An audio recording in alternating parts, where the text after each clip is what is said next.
The light faded, not with a sudden snap, but like a dying ember. A warmth, then a chill, and then nothing. Just an echoing void where the familiar chaos of battle had been.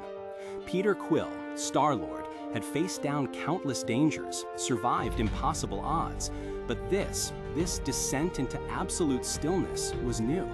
He remembered the flash, the searing pain, his sister Victoria's face twisted in an unfamiliar rage. Then, the silent plummet into what felt like an endless dark. But the dark wasn't endless. Slowly, painstakingly, a gentle luminosity began to filter in, like dawn breaking through thick fog. He felt a ground beneath him, not solid rock or cold metal, but something soft, yielding, almost alive. When his eyes fluttered open, he wasn't on a battlefield, wasn't even in a ship's infirmary. He was in a place unlike any he had ever seen.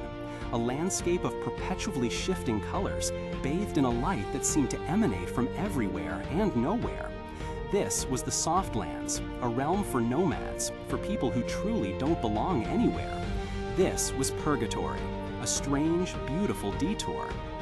The air here hummed with a quiet melancholy, a subtle longing that permeated everything. Peter soon discovered he was not alone.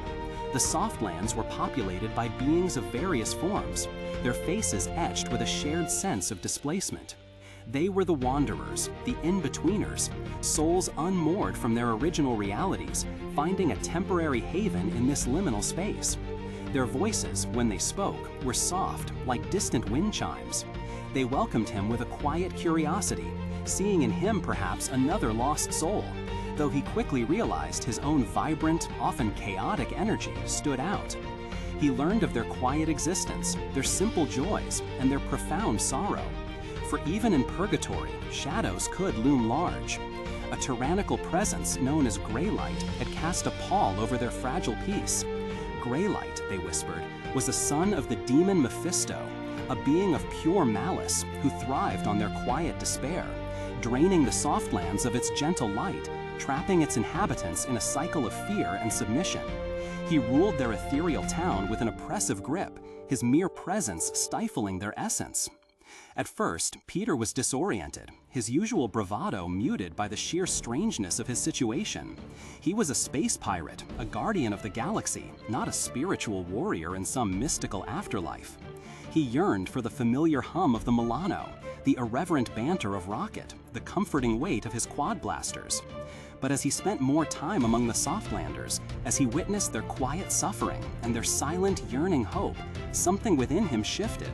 He saw their resilience, their innate goodness, and a flicker of his old self began to reignite. He couldn't just stand by. He couldn't. This was injustice, no matter the realm. It wasn't a fight with laser blasts and explosions. It was a rallying of spirits, a reawakening of hope. Peter, with his infectious, if sometimes clumsy, charisma, began to stir the quiescent souls of the Softlanders. He reminded them of their inherent worth, of the light they still carried within. He spoke not of weapons, but of courage, not of conquest, but of freedom. He helped them rediscover their collective voice, a gentle hum that, when united, became a resonant chord. The confrontation with Greylight was less a physical battle and more a spiritual one. It was the collective will of the Softlanders, amplified by Peter's unwavering conviction, pushing back against the oppressive darkness. Greylight, accustomed to their submission, found himself confronted by a unified front of gentle yet unyielding defiance. The oppressive gloom he had cast began to recede, not shattered, but simply dissolved, like mist in the morning sun. The town, once shrouded in his shadow, slowly brightened, its ethereal colors returning with renewed vibrancy. Peter had helped them free their home, not through violence, but through belief, through hope, through the rediscovery of their own inner strength. This was a different kind of victory, one that resonated deep within his own soul. Just as the last vestiges of Greylight's influence seemed to vanish, a familiar sense of disorientation began to creep in once more. The Softlands, with its gentle hues and quiet inhabitants, began to ripple like a reflection on disturbed water. The sounds of distant alarms, the clatter of machinery, and a familiar frantic chattering began to penetrate the ethereal peace. And then, with a gasp that tore through his lungs, Peter Quill's eyes snapped open. He was not on the soft, yielding ground of Purgatory, but on the cold, metallic floor of the Milano's medbay. Above him, a frantic, furry face loomed, its small paws deftly working with medical equipment. Rocket, his trusty, irascible co-pilot. Rocket had been tirelessly working to heal his physical body, patching him up, keeping him alive, while Peter's consciousness had been on its profound, mystical detour. The pain, sharp and undeniable, returned to his shoulder where Victoria's blast had struck him. But beneath the physical ache, a strange sense of calm resided. The Softlands experience, the rallying of gentle souls, the confrontation with spiritual darkness, it had been real, profoundly real. It wasn't some dream or hallucination. It was a journey into the very essence of existence, a direct encounter with life, death, and what lay beyond. For a character whose life revolved around alien planets, advanced technology, and intergalactic threats, this was a profoundly different kind of adventure. It was a journey of the soul, a spiritual odyssey that transcended the boundaries of science fiction. Peter Quill, the rogue, the leader, the man who often masks vulnerability with irreverence, had faced his own mortality, not just as a physical threat, but as a gateway to understanding. He had learned that heroism wasn't always about explosions and grand gestures. Sometimes it was about rekindling a flicker of hope in the lost, about standing up for the silent and the displaced. This mystical detour gave him a new perspective on life and death.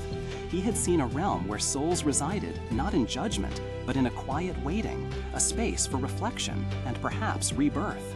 He had helped those who couldn't help themselves, not with firepower, but with spirit. And though the Softlands remained a distant, shimmering memory, its lessons were etched into his very being. He was still Peter Quill, Star-Lord, but perhaps a little more grounded, a little more empathetic, a little more aware of the intricate, often unseen tapestry of existence. He had been reborn, not just physically, but spiritually, carrying a quiet wisdom from the Softlands into the vibrant, chaotic galaxy he called home.